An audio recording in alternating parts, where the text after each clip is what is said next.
Hey hello guys, I hope you all fit and fine.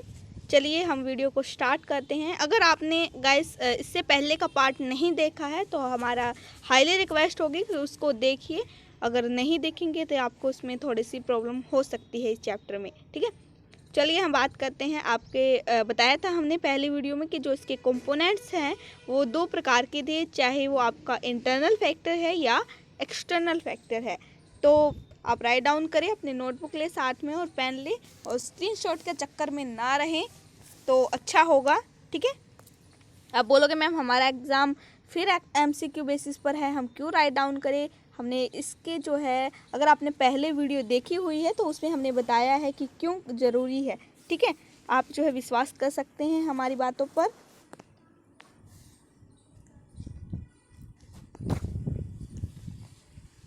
चलिए लिखिए।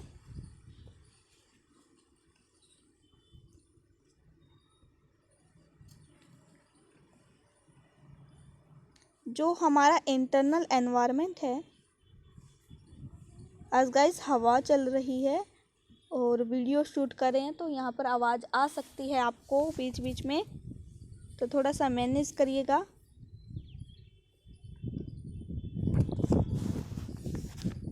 चलिए, internal environment क्या है, जो बेसिकली आप लिख सकते हैं। Internal environment includes such as internal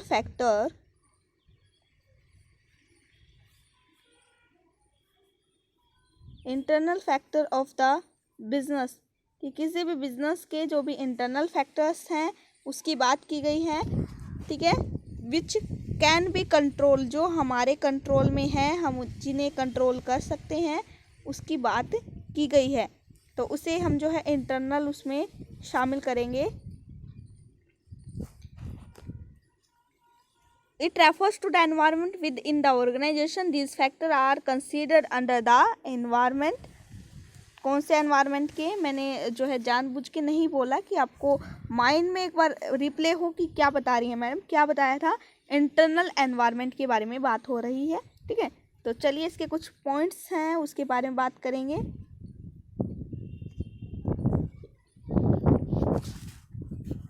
तो पहला पॉइंट है, आप इसमें राइट डाउन करो आप अपना, ह्यूमन रिसोर्स। बोलोगे मैम ये क्या टॉपिक है, अभी बता देते हैं। ह्यूमन रिसोर्स की बात करें कि क्वालिटी ऑफ ह्यूमन रिस्पॉन्स जो भी है इसमें, चाहे वो आपका सक्सेस है या फेलियर है, चाहे एम्प्लॉइज़ जो भी हैं ऑर्गेनाइजेशन में, उसका एक बड़ा राइट है कि किसी भी बिजनेस को ऊपर ले जाने के लिए एक मेन रोल प्ले करते हैं आपके एम्प्लॉय। जो क्वालिटी है, जिस क्वालिटी के एम्प्लॉइज़ होंगे उसी के बेसिस पर आपका जो है बिज़नेस रन करेगा। वही डिपेंड करता है कि उसका बिज़नेस का सक्सेस होगी या फेलियर होगा, ठीक है। तो एक ह्यूमन रिसोर्स किसी भी बिज़नेस के लिए एक मेन रोल प्ले करता है, ये आपको इसी पॉइंट से समझ में आ गया होगा। अब सेकंड पॉइंट की बात करते हैं, तो यहाँ पर है आपका एक मैनेजमेंट स्ट्रक्चर, कि आपके बिजनेस में जो मैनेजमेंट स्ट्रक्चर है वो कैसा है, ठीक है। मैनेजमेंट स्ट्रक्चर चाहे वो आपका टॉप लेवल है, मीडियम लेवल है, जो भी है उन सभी के बारे में हमने बताया था। आपने मैनेजमेंट के बारे में पढ़ाया था हमने आपको, तो उसमें बताया गया है कि मैनेजमेंट के कुछ स्ट्रक्चर्स हैं, जैसे कि दो तरीके से थे, एक फंक्शनल है आपका और दूसरा, इसके बारे में अभी हमने बात नहीं की है लेकिन फिर भी हम ओवरव्यू दे देते हैं आपको। फंक्शनल है और वो था ऑर्गेनाइजेशनल है, तो उस दोनों के बेसिस पर हम बात करेंगे, ठीक है। चलिए,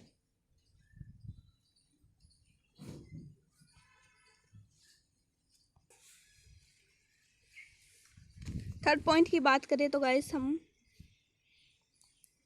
फिजिकल एसेट, कि किसी भी बिजनेस के जो फिजिकल एसेट्स हैं उसकी बात की गई है। तो फिजिकल एसेट्स इंक्लूड, लिखो लिखो क्या क्या इंक्लूड है, ये तो लिख लो ना। इंक्लूड इंफ्रास्ट्रक्चर, कि किसी भी बिजनेस का जो इंफ्रास्ट्रक्चर है वो कैसा है उसकी बात की गई है। अवेलेबल विद द बिजनेस, कि बिजनेस के साथ जो उसका इंफ्रास्ट्रक्चर है वो कैसा है। ठीक है, इंफ्रास्ट्रक्चर के बाद में हम इसके पॉइंट की बात करेंगे, जैसे कि आप बोल सकते हैं such as supply of raw material, कि जो वो रॉ मटेरियल की सप्लाई करते हैं वो कैसी है। ठीक है, और सप्लाई आपूर्ति होगा। ठीक है, फिर है आपका रिसर्च एंड लिखो डेवलपमेंट, की research and development activity of organization. ये है आपके फिजिकल एसेट के पॉइंट को जो है कंप्लीट करता है ये। तो चलिए गाइस, अब हम जो है फोर्थ पॉइंट की बात करते हैं। आपको ये पॉइंट समझ में आ गया होगा ना। ठीक है, चलिए फोर्थ पॉइंट की बात करते हैं। तो फोर्थ पॉइंट में आप ये लिख सकते हैं कि यहाँ पर रिसर्च डेवलपमेंट होगा एंड बहुत ही इम्पोर्टेंट टॉपिक है और उसको ध्यान से देखिए, क्योंकि एग्ज़ाम में पूछा जा सकता है। आपका 5 से 6 मार्क का एमसीक्यू इसमें आ सकता है कि टेक्नोलॉजिकल एक्टिविटीज़ कौन सी है, ये सभी चीज़ें हैं, इंटरनल फैक्टर्स कौन से हैं। तो इसीलिए हम आपको जो है इतने आराम से बता रहे हैं कि इस टॉपिक को आपने इतना ध्यान से समझना है कि आपको एग्ज़ाम में दिक्कत ना ही आए। ठीक है, research development and technological activities, जिसमें हम बेसिकली बात करते हैं कि इसमें अप्रोप्रिएट रिसर्च हो, सभी के सभी जो ऑर्गेनाइजेशंस है उसमें अप्रोप्रिएट रिसर्च हो, डेवलपमेंट एक्टिविटीज़ हो, जिससे कि क्यों हो, ये सभी चीज़ें क्यों हो, आप लिखो, जिससे आप क्या करें, एंजॉय कर सकते हैं a better competitive a better competitive advantage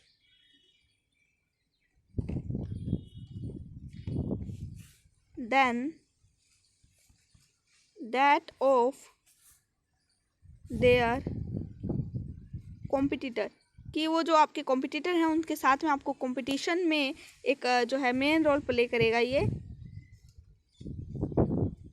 ठीक है गाइस, चलो अब हम फिफ्थ पॉइंट की बात करें। तो फिफ्थ पॉइंट में आपका बात करेंगे फाइनेंशियल रिसोर्सेज।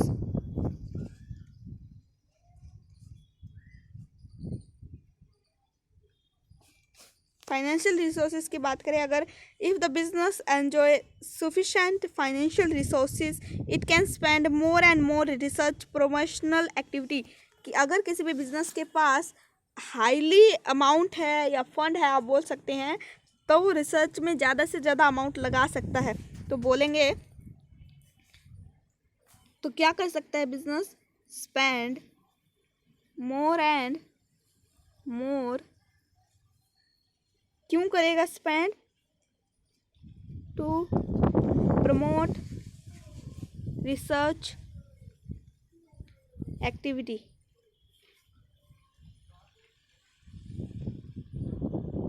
ठीक है, इनको प्रमोट करने के लिए is largely affected by availability, किस लिए, क्योंकि सर्वाइवल ऑफ बिजनेस के लिए एक अल्टीमेट सोर्सेस रहेगा। ठीक है, तो इस पॉइंट को भी आप यहाँ पर कंसीडर करें साथ ही साथ।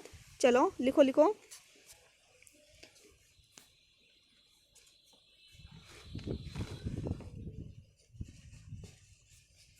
अल्टीमेट सर्वाइवल ऑफ बिजनेस, किसी भी बिजनेस का जो अल्टीमेट सर्वाइवल है largely affected by availability of funds, कि अगर किसी बिजनेस के पास फंड बिल्कुल ही कम है तो वो रिसर्च एक्टिविटीज़ नहीं कर सकता है और बिजनेस कुछ हद तक जो है लॉस में भी जा सकती है। तो ये एक मेन रोल प्ले करेगा इसमें भी। ठीक है, तो अब हम अपने नेक्स्ट टॉपिक पर आते हैं, जो आपका सेकंड कंपोनेंट है आपके बिजनेस एनवायरनमेंट में। तो कौन सा है आपका, रिकॉल करो माइंड में, एक्सटर्नल एनवायरनमेंट। एक्सटर्नल एनवायरनमेंट के दो पार्ट हैं, ठीक है। एक्सटर्नल एनवायरनमेंट के दो पार्ट हैं। चलो लिखो,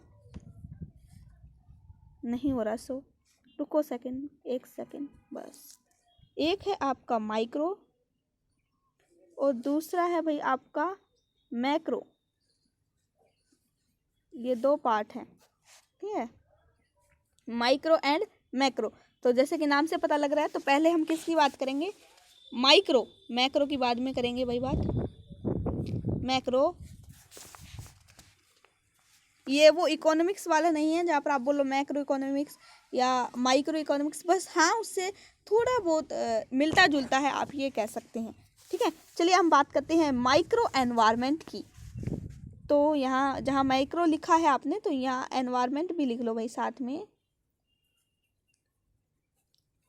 चलो, ऐसा नहीं है कि आपको ये फील हो कि आप लिख रहे हैं, हम भी आपके साथ लिख रहे हैं, ठीक है। कभी हो मैम तो लिखवाई नहीं लग रही है, लिखवाने ही लग रही है, बस लिखो। जो है आपका micro environment refer to the company, किस कंपनी को रेफर करेगा, इमीडिएट एनवायरनमेंट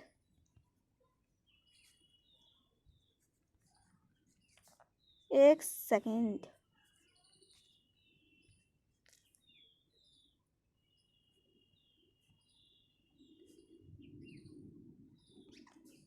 कौन से आपके इमीडिएट एनवायरनमेंट है, दैट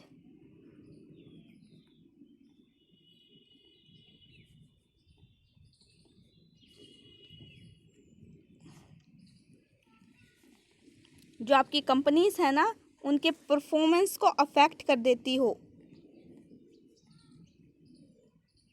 वो आपका माइक्रो एनवायरनमेंट में काउंट होगा, ठीक है। इसे हम किस नाम से जानते हैं, लिखो, इट इज नाउन एज, इसका दूसरा नाम क्या है, आप क्या बोल सकते हैं, एग्जाम में लिखा जा सकता है कि भाई आपका जो है ऑपरेटिंग एनवायरनमेंट क्या है, तो आप इसमें कंफ्यूज नहीं होइएगा, तो इसीलिए हम यहाँ पर इसका सेकंड नाम बता रहे हैं, ऑपरेटिंग एनवायरनमेंट ऑफ बिजनेस, और दीज ऑल द फैक्टर,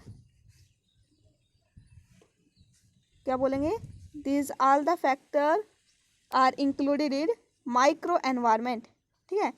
ये है आपका माइक्रो एनवायरनमेंट। अब इसके कुछ हेड्स हैं, उसको कवर कर देते हैं फटाफट से, क्या होता है।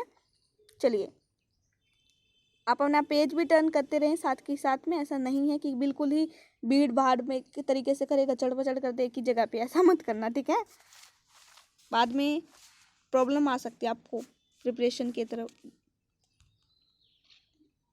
तो पहला पॉइंट है आपका सप्लायर। सप्लायर कौन है, for production of goods and services of A company require variety of goods. ये देखो, अगर आपने अगर किसी भी बिजनेस को प्रमोट करना है या आपको आगे लेके जाना, सक्सेस की बेसिस पर बात करें, तो अगर वो प्रोडक्शन कर रहा है गुड्स और सर्विसेज का, तो किसी भी कंपनी को रिक्वायर होगा कि अलग अलग अलग अलग प्रकार के जो हैं इनपुट्स हों, गुड्स वगैरह हों, ठीक है।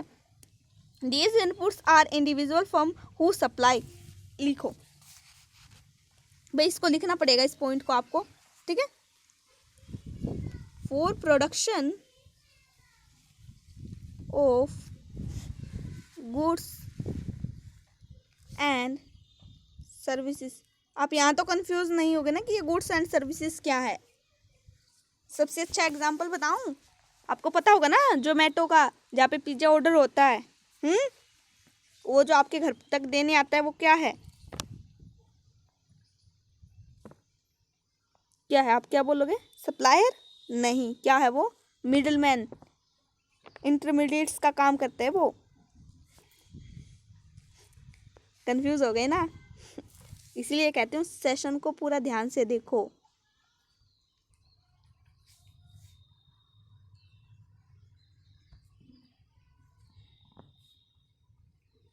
बताऊँ क्या होता है सप्लायर, जो कंपनी ना प्रोडक्शन करती है, चाहे मान के चलो एक क्या एग्जांपल है, हम ले, जैसे कि कोई है शर्ट बनाने की कंपनी है, ठीक है, आप शर्ट्स बनाती है, तो उसके लिए जो कॉटन चाहिए, अगर कॉटन का शर्ट्स बनाती है तो उसे कॉटन चाहिए, तो जिससे वो कॉटन की जो है ख़रीदारी करेगी कंपनी, ठीक है, और जिससे ख़रीदारी की और जो उस कंपनी के गुड्स को उस जो प्रोडक्शन है कर रहे हैं कंपनी प्रोड्यूसर तक पहुंचाती है, वो सप्लायर है, और वो रेगुलर इंटरवल पर पहुंचाता है, ठीक है। वैरायटी ऑफ इनपुट, आगे लिखो, these inputs are the individual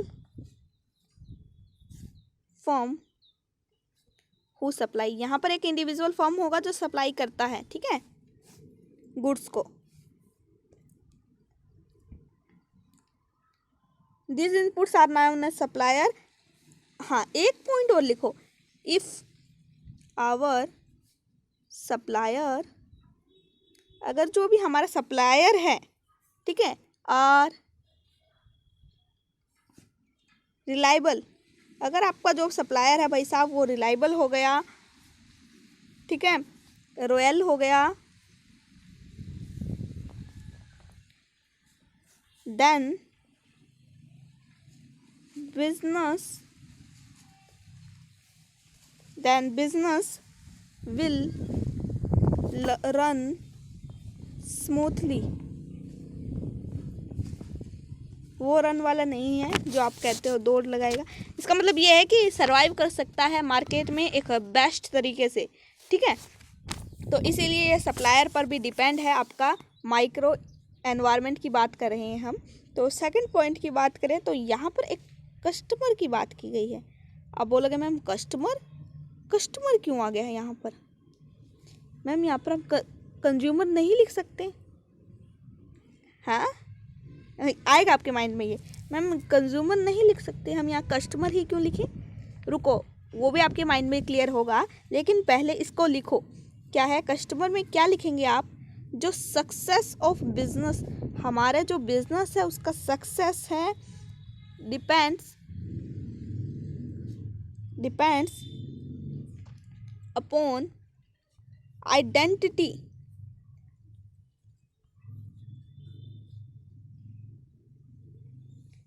एक सेकेंड, आइडेंटिटी नहीं आएगा यहाँ, आइडेंटिफाई आएगा, ठीक है, आइडेंटिफाई कस्टमर, ठीक है, their needs, taste, preference,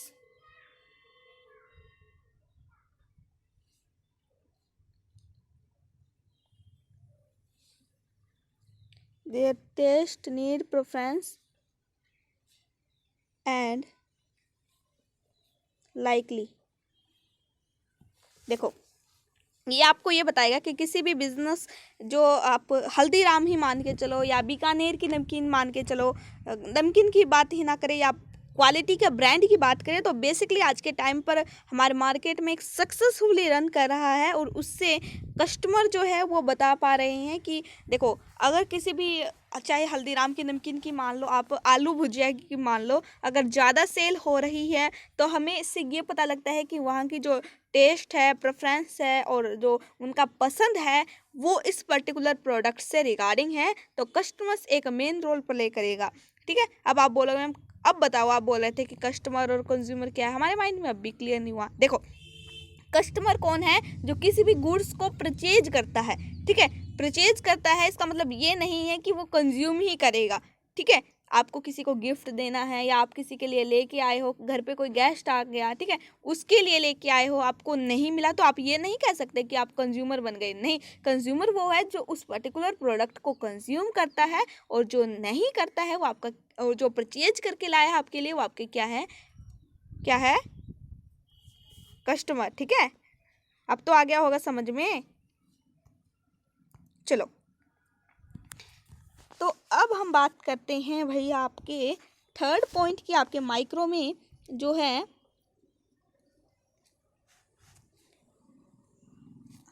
customer में बी डिफरेंट, आपके कस्टमर जो हैं डिफरेंट हो सकते हैं। आप बोलोगे मैम कैसे, रुको लिखो तो आप एक बार। यहाँ पर है होलसेल, जो भी होती है wholesales customers, retailer customer,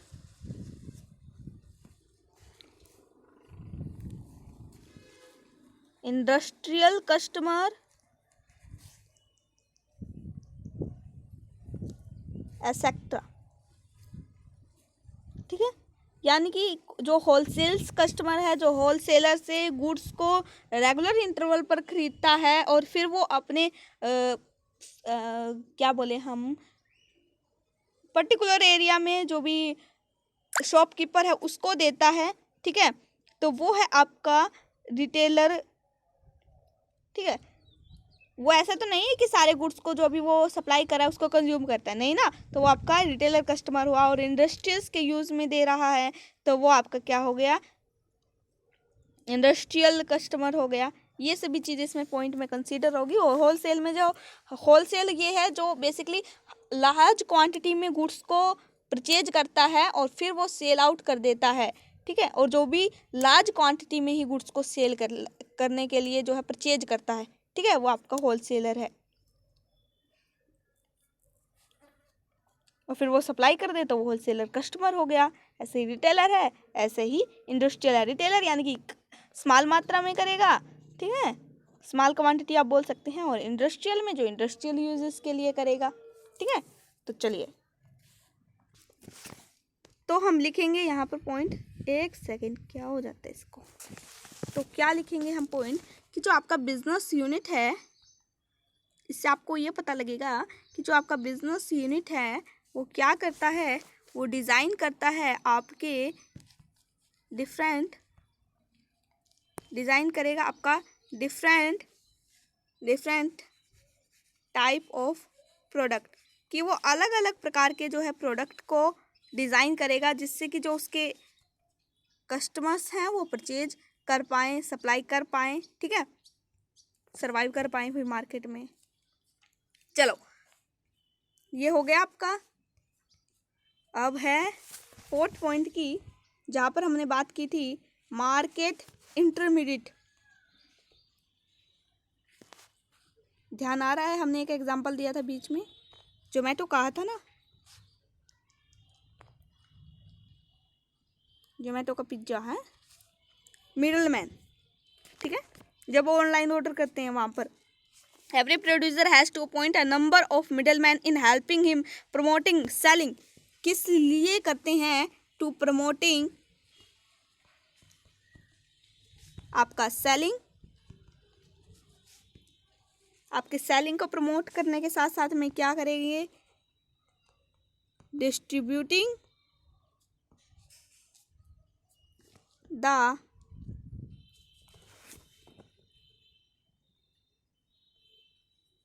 consumer. ठीक है, और सच ऐसा आप बोलेंगे इसमें होलसेलर भी आ सकते हैं, आपके रिटेलर भी होंगे। ठीक है, मिडल मैन का ही काम कर रहे हैं, वो आपका कस्टमर भी होंगे और एजेंट्स हो सकते हैं। और मिडल मैन, ये आपके मिडल मैन है बिजनेस के टर्म में।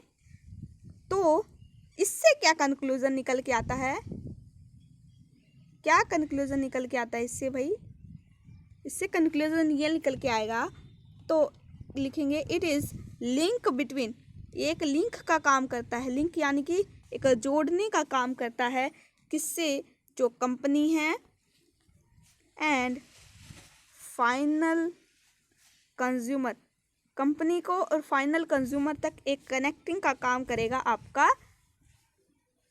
कौन करेगा, मिडल मैन। मिडल मैन यानी कि इंटरमीडिएट ऑफ मार्केट। ठीक है, कुछ यूनिक नहीं बताया ना।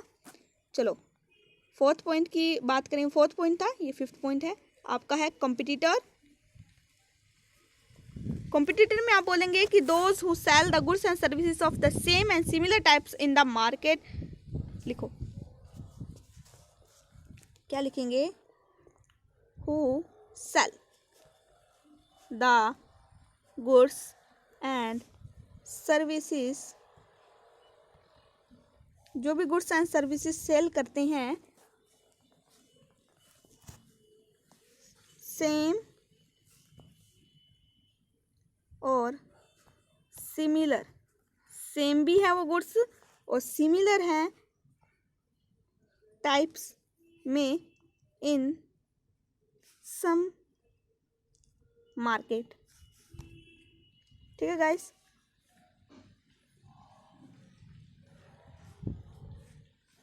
कि कुछ पर्टिकुलर एरिया है, चाहे वो मान के चलो आप न्यू दिल्ली में ही मान लो या मुंबई में मान लो, तो बहुत से ऐसे होंगे ना जो सेम प्रकार के गुड्स को सेल करेगा मार्केट में, कंपटीटर ही कहलाएंगे वो। आप 2-3 कंपनियों का नाम ले सकते हैं, चाहे देखो एयरटेल है, जियो है, वोडाफोन है, इन सभी का आपको पता है ना। तो ये जो चीज़ें हैं ये क्या प्रोवाइड करती हैं? आपको सर्विसेज प्रोवाइड करती हैं, इंटरनेट की सर्विसेज हैं, फ़ोन की सर्विसेज हैं, ये सभी चीज़ें प्रोवाइड करती हैं। तो सेम है और सिमिलर नेचर की ही सर्विसेज हैं बेसिकली इनकी कनेक्टिंग में। हाँ, ये हो सकता है कि प्राइस इनका किसी का हाई है, किसी का लो है, लेकिन सर्विसेज बेसिकली यही है कि आपको एक बेस्ट क्वालिटी का इंटरनेट सर्विसेज आपको प्रोवाइड की जाए। ठीक है, तो यही है। अब हम बात करते हैं आपके 5th पॉइंट के साथ 6th पॉइंट की, जो है आपका पब्लिक। अब बोलोगे मैम पब्लिक? हाँ, a public is any good that has the actual interest in business. ये पब्लिक ही एक ऐसा बंदा है भाई जिसको आपके बिजनेस में, एक सेकेंड, हवा ज़्यादा चल रही है गाइस, डिस्ट्रीब्यूट तो बाद में करेंगे, है ना। इस पॉइंट को क्या कहें, कैसे इजी करें? हाँ, तो क्या बता रहे थे हम कि एक्चुअल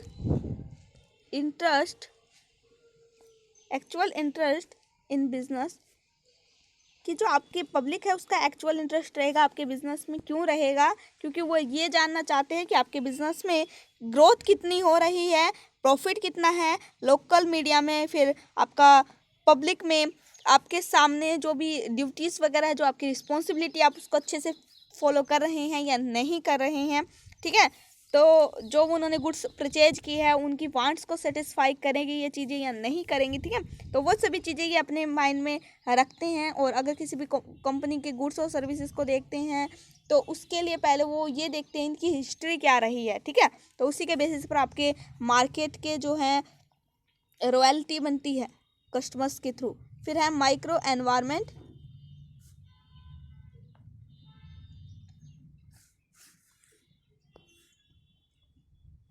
तो माइक्रो एनवायरनमेंट की बात करते हैं गाइस। एक सेकेंड, पता नहीं कहाँ चला जाता पेज। माइक्रो एनवायरनमेंट बोले which are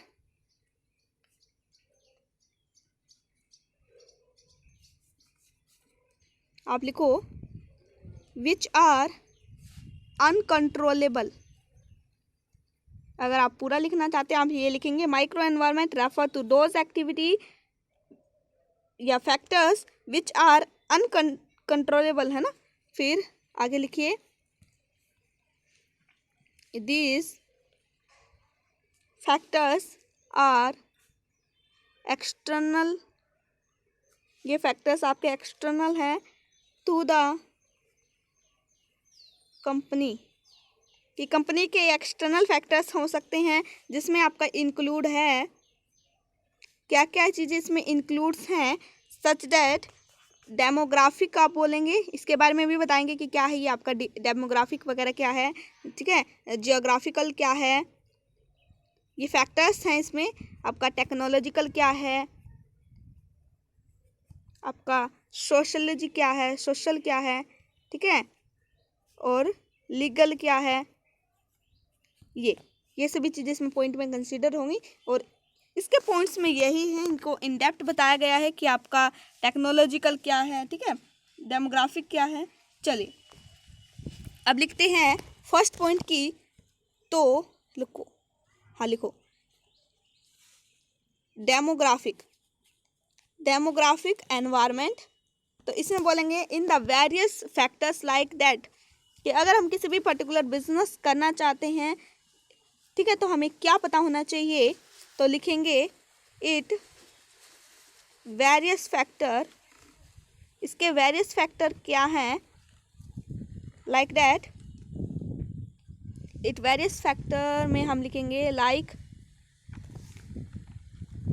size of population, कि पॉपुलेशन का साइज क्या है, वो डेमोग्राफिक वे में आता है, ठीक है। तो डेमोग्राफिक वे में अगर हम तो इंक्लूड करते हैं तो क्या क्या लिख सकते हैं आप, इसमें हम क्या कर सकते हैं, जियोग्राफिकल डिस्ट्रीब्यूशन देख सकते हैं, ठीक है, कि हम ये देखें कि किसी भी पर्टिकुलर एरिया में कितने एज तक के जो हैं बच्चे हैं, ये सभी चीज़ें हैं, कितने कितने एज तक के आप बोले अडल्ट हैं, ये सभी चीज़ें हम देखेंगे, ठीक है। और एज भी देखेंगे, बर्थ भी देखेंगे कि बर्थ रेट कितना है यहाँ का, डेथ रेट कितना है यहाँ का, ये सभी चीज़ें, ठीक है। मैरिड कितने हैं, ठीक है, मैरिज रेट भी देख सकते हैं आप। इन सभी चीज़ों की रिसर्च कर कर ही आप अपने बिजनेस को कहीं पर भी लगाते हैं, ठीक है। जो माइक्रो और मैक्रो है, इन सभी फैक्टर्स को ध्यान में रखकर आपका, और फिर आपका इंटरनल फैक्टर्स तो बाद में होंगे, पहले आपको एक्सटर्नल फैक्टर्स को भी ध्यान में रखना है, और तभी आप बिजनेस को जो है इनके बिहाफ पर बिल्डअप कर पाएंगे फ्यूचर में, ठीक है। तो इसीलिए बोल रहे थे एक प्रैक्टिकल लाइफ से रिगार्डिंग है ये टॉपिक, ये कोई किताबी इतना ज़्यादा ज्ञान नहीं है, ये आपको पता होना चाहिए, ठीक है। तो इसी के बेसिस पर जो हमारे बड़े बड़े बिजनेसमैन हैं वो यहाँ पर आपका जो है मार्केटिंग डिसीजन लेते हैं कि उसको किस एरिया में बिजनेस को क्रिएट करना है। देखो, अगर कोई चाहता है कि हमें जो है आइसक्रीम की फैक्ट्री लगानी है, या ठीक है, आइसक्रीम की फैक्ट्री के साथ साथ अगर कोई चावल की खेती करना चाहता है, वो ऐसे एरिया में करे कि जहाँ पर पानी ही नहीं आता है, ठीक है, तो वो वहाँ पर बिजनेस करना एक डिफ़िकल्ट टास्क होगा ना उनके लिए। तो इसीलिए हम ये जो है इनकी स्टडी करते हैं और हमें पता लगता है कि हाँ क्या क्या चीज़ें हमें ध्यान में रखनी है, ठीक है। फिर हम सेकंड पॉइंट की बात करें गाइस, तो यहाँ पर आपका रहेगा इकोनॉमिक फैक्टर्स, कि आपका इकोनॉमिक फैक्टर आपको ये पता होना चाहिए कि अगर आप किसी भी पर्टिकुलर एरिया में प्रोडक्शन कर रहे हैं तो आपको ये ध्यान में रखेंगे कि यहाँ लिखें कि आपके जो कस्टमर्स हैं उनकी पैटर्न क्या है इनकम डिस्ट्रीब्यूटिंग का, उनका इनकम कितनी है, ठीक है, बेसिकली रेंज कितनी है इनकम की। ऐसा नहीं होना चाहिए ना कि आप कार ही बनाने की, अगर आपकी वो है इंडस्ट्रीज हैं या पूरी कंपनी ही है, आप कार सेल करना चाहते हैं और लग्जूरियस कार की करते हैं, तो वहाँ पर एक मेन रोल प्ले करेगा कि आपको ये पता होना चाहिए कि इसको खरीद भी पाएंगे यहाँ के जो लोग हैं या नहीं खरीद पाएंगे। तो देखें, मोस्टली जो है हाई प्राइसेस के जो गुड्स एंड सर्विसेज देते हैं, तो उसको भी ये ध्यान में रखेंगे कि हाँ यहाँ लेंगे या नहीं लेंगे, ठीक है, ये एक मेन रोल प्ले करेगा, ठीक है।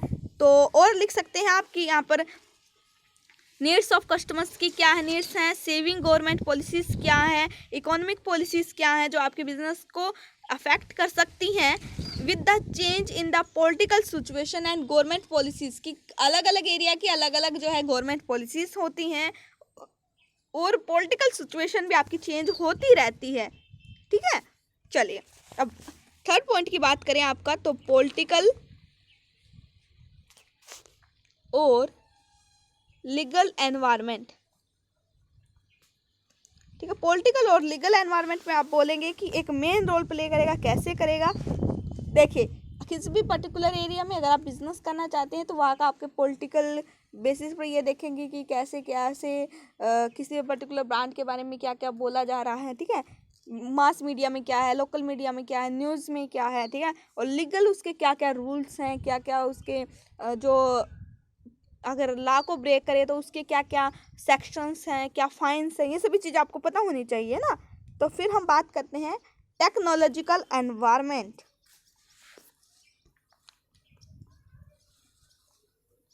टेक्नोलॉजिकल एनवायरनमेंट, इसका एक एग्जांपल हम आपको दे देते हैं, ठीक है।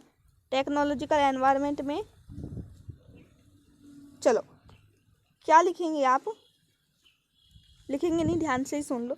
Technology is a systematic application of scientific, की सिस्टमेटिक एप्लीकेशन है यहाँ पर फॉलो होती हैं, ठीक है। और other organised knowledge of practical task, यहाँ पर जो है प्रैक्टिकल टास्क के बेसिस पर फोकस होता है। मेन रोल आपका प्रैक्टिकल टास्क पे होता है। कीवर्ड बन गया आपका प्रैक्टिकल टास्क और application of scientific systematic way में काम करेगा ये, ठीक है। It's a destiny of people all over the world, एक पूरे वर्ल्ड की बात करें तो एक डेस्टिनी का काम करता है ये, एक मेन रोल का काम करता है।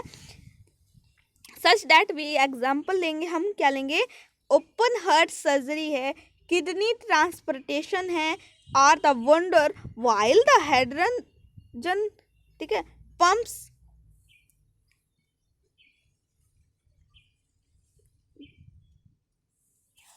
क्या हो गया, वीडियो पॉज हो गई क्या, लग तो ऐसा ही रहेगा।